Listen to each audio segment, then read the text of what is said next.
I mean, 8 books in one series for 1 year sounds really good to me. Badoop.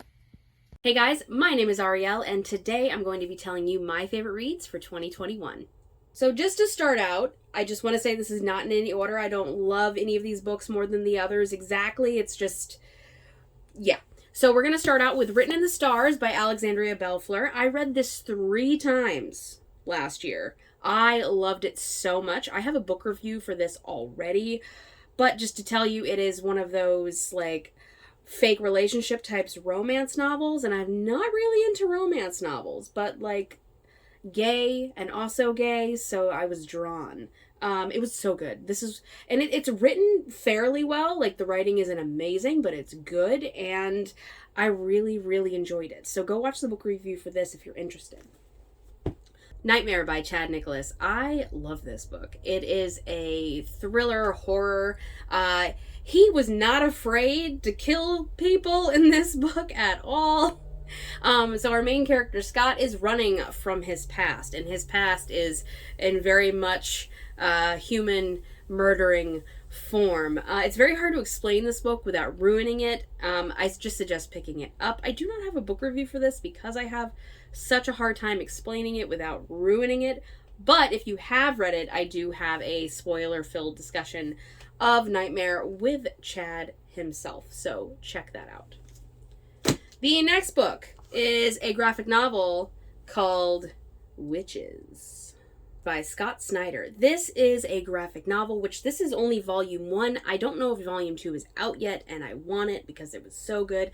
This starts out with our 2 main characters, Charlie, the dad, and Sailor, his daughter, and they're living in a town where there are these witches, but they're not the type of witches that you would think of. They don't fly on brooms or do magic or do spells or whatever your stereotypical witch idea is. They are more like creatures that devour, and like the town's kind of in on it, and it's one of the creepiest things I've ever read in my life. That is why it is one of my favorites. I did reread it shortly after reading it the first time, and it was still as creepy. And the cool thing about the copy that I have is in the very back, not the very back, but there's parts in here where that it talks about the author and his actual creepy story, which then developed this graphic novel. Or was it a story, or did it really happen? It's awesome. Highly recommend this. Full-heartedly. Okay, everything else I have isn't physical. So, On a Sunbeam by Tilly Walden. This one follows Mia and her first love, Grace. They get, they meet in school, and there's some stuff that goes down. They get separated, and Mia ends up on this ship, this crew that is going around fixing things, whether it be like historical monuments on other planets or what have you. I do have a book review for this. It is so good. If you like graphic novels, and especially science fiction graphic novels, it's right up your alley. And it's really unique in the fact that there are actually no men in this universe, but that doesn't make it like a utopia type situation. Everyone is struggling for resources, kind of like, now, but like in space. So it's really good. Highly recommend that. The next book was actually from a group read called The Sword of Kaigen, or Kaigen, by M.L. Wang.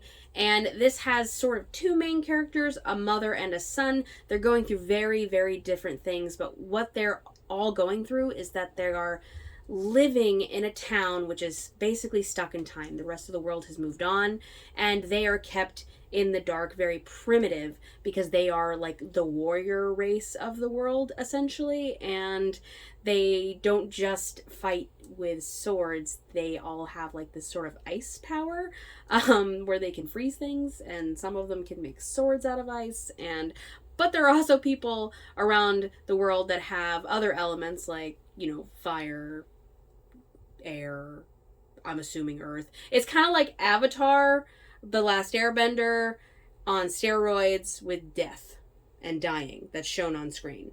So it was really, really good. Highly recommend. The next one, which I also have a book review for it was a buddy read with my friend Jack, is Stephen King's 11/22/63. This one is about a man who goes back in time and basically tries to stop the assassination of JFK before it happens, and his life gets kind of turned upside down in the past. The book reminisces about the past, but it does not sugarcoat the past. It doesn't make it seem like it's all hunky-dory and beautiful. It really, really shows what it was really like then, down to the way people acted and the way things tasted. Highly recommend this. If you like Stephen King, I'm assuming you would like it. I know some people who love Stephen King who didn't like it. But if you're not a horror fan and you want to do Stephen King, this is a good book to start with. The next is also a buddy read with my friend Kayla, and that is Ring Shout by Djeli Clark. This book follows a group of really strong, independent women, basically fighting monsters, and the monsters are the clan, but they're not just people in sheets. They are literal, honest monsters with like mouths for eyes and all over their bodies, and it's really gross, and it's very violent, and it's very short, and it was just awesome. It was a whirlwind. It was under 200 pages for sure, but we both really, really loved it. The last book I want to talk about before I get to the series I want to talk about is The Library of the Unwritten. This is the first book in the Hell's Library series. I have read book 2, but I haven't done book 3 yet, so I don't want to say that I love this series just yet. This book follows our main character Claire, who is a librarian in Hell's Library of the Unwritten Works. So these unwritten works are from long dead authors, and I'm assuming some that haven't been born yet, so like all the way in between. And she is the head of this library, but books can get out. They can sort of manifest into a character in the book. And one gets out, she's got to go find it. And when she leaves the library, literally all hell breaks loose. And it's fantastic. Highly recommend picking that one up. And the last thing I want to talk about, which I did finish the series, and I have a book review for all 3 of them, is the Winter Night Trilogy by Katherine Arden. And oh my god. So our main character is Vasya Petrovna, and she is born with this very special gift that lets her see all these entities that inhabit our planet that are sort of fed by belief. So you've got like, lake winter spirits, household gods, stuff like that. So all the spirits of all the things she can see and interact with. But that leads her to be hated by the church because they see her as a witch. And there is a lot of conflict with that.